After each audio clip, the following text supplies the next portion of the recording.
তো বন্ধুরা, good morning. তো আজকে তোমাদের জন্য একটা ধামাকাদার ভিডিও নিয়ে চলে এসেছি যে তোমরা যে কোনো মোবাইল দিয়ে যদি হটস্পট লও, হ্যাঁ, হটস্পট যদি লও এটার স্পিড কম আসে। মনে করো আমি আর একখান থেকে হটস্পট নিয়েছি। আমার মোবাইলে স্লো কাম করেছে, কিন্তু ওই মোবাইলটাতে ঠিকঠাকই স্পিডেই কাম করেছে। হ্যাঁ, তো কিভাবে স্পিড বাড়াবে হটস্পটের, তো আমি এটা দেখিয়ে দিচ্ছি। তো দেখো, তোমরা প্রথমে কি কোনখানে যাবে আমি দেখিয়ে দিই। হ্যাঁ, প্রথমে যাবে হচ্ছে হটস্পটের জায়গায়। হ্যাঁ, হটস্পটের এখানে যাবে, হটস্পট এখানে এখানে যাবে। এই দেখো পার্সোনাল হটস্পট লেখা আছে। পার্সোনাল হটস্পটে গিয়ে তোমরা কি করবে, আমি দেখো পাসপোর্ট টাসপোর্ট দিয়ে রেখেছি। হ্যাঁ, এই দেখো এখানে সেটিংটা, এইখানে দেখো হটস্পট আমি দেখাই দিই। হ্যাঁ, এই পার্সোনাল হটস্পটে আসবে। হটস্পটে আসার পরে এখানে হটস্পট সেটিং লেখা আছে, দেখো হটস্পট সেটিং।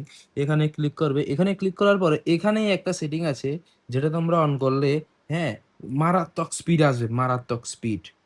মানে ডাইরেক্ট, মানে ওই মোবাইলটাতে যে মোবাইল দিয়ে হটস্পট দেওয়া হয়েছে ওই মোবাইলে যেমন স্পিড আসবে, এটা তো সেম স্পিড আসবে কানেক্ট করার পরে। হ্যাঁ, আমি দেখিয়ে দিচ্ছি। এই দেখো কি আছে এখানে, 2.4 GHz। হ্যাঁ, তো এটা কি করবে, তোমরা ক্লিক করে এটা 5 GHz করে দেবে। ফাইভ করে দেবে। ফাইভ করে এখানে টিক মার্ক আছে, দেখো টিক মার্ক, এই টিক মার্ক দিয়ে দেবে। এরপরে তোমরা মোবাইলটা ইউজ করে দেখো, হ্যাঁ, হটস্পট কানেক্ট করে দেখো, তোমরা আসল রিয়েল স্পিডটা পাবে নেটওয়ার্কের। যদি তোমরা এটা পছন্দ হয়ে থাকে, একটা লাইক করে দাও, কমেন্টে জানাবে যে তোমাদের এটা অন করার ফলে স্পিড বাড়েছে কিনা। স্পিড বাড়বে, এটা 100% শিওর। তো ঠিক আছে, তোমরা এটা ট্রাই করে দেখো।